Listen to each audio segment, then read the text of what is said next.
Welcome again in my YouTube channel Shaheen forces academy. हम आपको welcome करते हैं। अगर आप हमारी वीडियो पहली दफ़ा देख रहे हैं तो आपसे गुजारिश है कि आप मेरे यूट्यूब चैनल को ज़रूर सब्सक्राइब कर लें और अपने दोस्तों में भी शेयर करें ताकि आपके ज़रिए बहुत सारे आपके भाई इससे फ़ायदा उठा सकें और घर बैठकर अपनी तैयारी कर सकें और हमारे मुल्क की जो फोर्सेस हैं उनको ज्वाइन कर सकें और इस तरह अपने मुल्क की खिदमत करने का फरीज़ा अंजाम दे सकें। तो हम शुरू करते हैं। पहला सवाल है इसमें हमारा, the unit of pressure. Pressure की यूनिट क्या होती है? दबाव की इकाई। तो दबाव की इकाई न्यूटन पर मीटर स्क्वायर भी होती है और पास्कल भी होती है। ठीक है, तो दोनों अगर दिए हैं तो ठीक है, अगर एक दिया हुआ है तो भी ठीक है। द यूनिट ऑफ डेंसिटी यानी कसाफत की इकाई एम के सिस्टम है, यानी मीटर किलोग्राम और सेकंड का जो पुराना सिस्टम था उसमें डेंसिटी की यूनिट जो है वो क्या होती थी? क्यूबिक मीटर होती थी। मोमेंटम डिपेंड्स करता है, यानी मोमेंटम का इन्हिसार किस चीज पर होता है? वो आपका वेलोसिटी पे भी होता है और मास पर भी होता है। ठीक है, तो इन दोनों पर आपका जो इन्हिसार हो रहा होता है। एसआई सिस्टम, जिसे हम सिस्टम इंटरनेशनल सिस्टम कहते हैं, तो इसमें पावर की इकाई, ठीक है, पावर की इकाई क्या है? वाट है। ठीक है, ये याद रखना। नेक्स्ट है the unit of torque. Torque की इकाई, टॉर्क की इकाई जो है वो न्यूटन मीटर होती है। ठीक है, 1 न्यूटन हमेशा 10 डाइन्स के इक्वल होता है, तो ये भी आपने याद रखना है। The instrument used to measure pressure of air. Air का, हवा का दबाव मालूम करने के लिए जो हम आला इस्तेमाल करते हैं उसको हम बैरोमीटर कहते हैं। ठीक है। Which scientist introduced the relationship between current, voltage and resistance?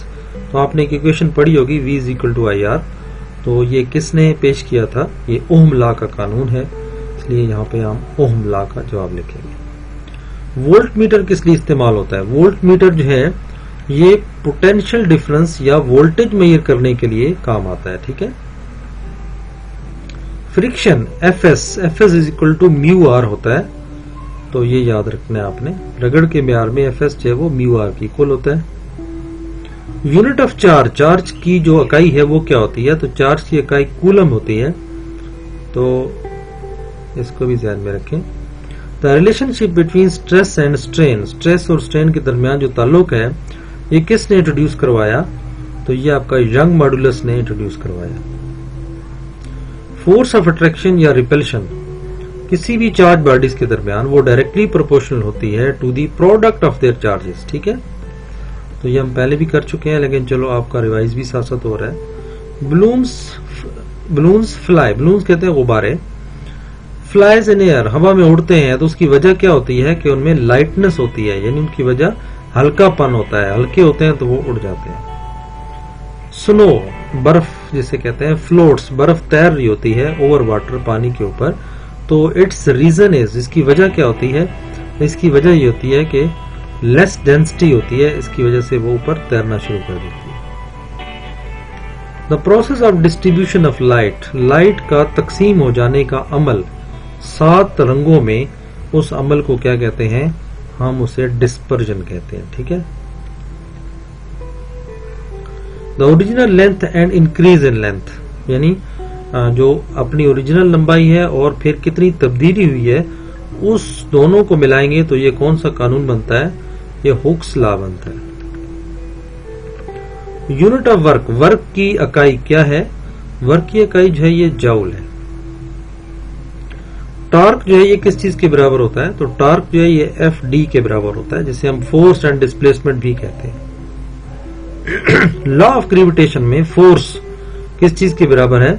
ये capital G m/e small m divided by r square के इक्वल होता है।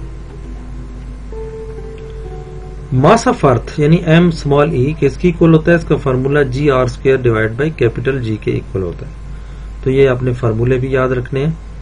स्ट्रेस जो है ये आपका फोर्स पर यूनिट एरिया भी होता है। ठीक है। द यूनिट ऑफ चार्ज ये कितने कूलम के बराबर होता है? तो ये 6.25 × 10⁻⁻18। ठीक है, तो इतने कूलम के बराबर होता है। Young modulus stress over strain के बराबर होता है। ठीक है,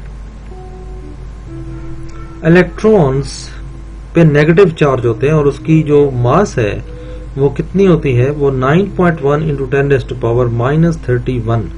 इसकी कमियत ये होती है। ठीक है, तो ये था व्यूअर्स आज का हमारा नेक्स्ट लेसन। उम्मीद करता हूं कि आपको वीडियो अच्छी लगी होगी, आपकी मालूमात में मजीद आज हमने इजाफा किया।